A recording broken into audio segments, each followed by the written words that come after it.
Hello, मैं आराधना हाजिर हूँ फिर एक नई कहानी के साथ। ये कहानी है एक साधु की।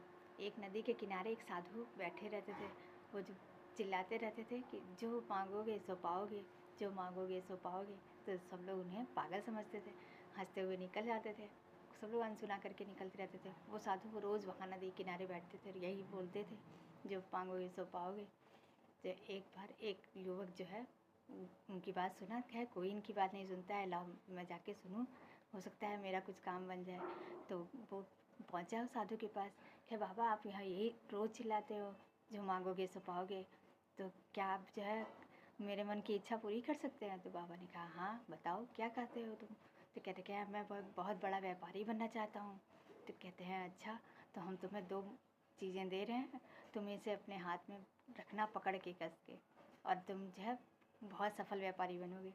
तो उसने अपना हाथ आगे बढ़ाया, तो एक हाथ में उन्होंने अपना हाथ रखा और कहा, ये समय है, इसे जो है कभी व्यर्थ मत गंवाना, ये तुम्हारे पास रहेगा, तुम मेहनत करना, अब तुम्हारा जो है व्यापार चल निकलेगा।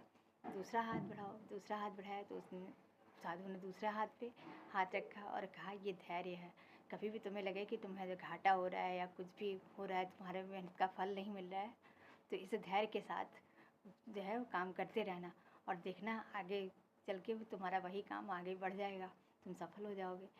तो जो है युवक मन ही मन खुश हुआ और जो है साधु को प्रणाम करके वहाँ से निकला। उसने इन दोनों बातों को ध्यान रखा और फिर अपना व्यापार शुरू किया। उसने जो है कुछ ही दिनों में अपने व्यापार को आगे बढ़ा लिया। 2-3 सालों में वो शहर का सबसे नामी व्यापारी बन गया। तो इसलिए कहते हैं कि हमें भी ये 2 मोतियाँ आपस जो है हमेशा याद रखनी चाहिए। हमें ये नहीं सोचना चाहिए कि हमारे पास जो हमारा मेहनत है वो मिल नहीं रहा है। जैसे ही हम धैर्य के साथ अपना काम आगे करते रहेंगे, फिर हमें वो चीज़ सक्सेस दिला देगी।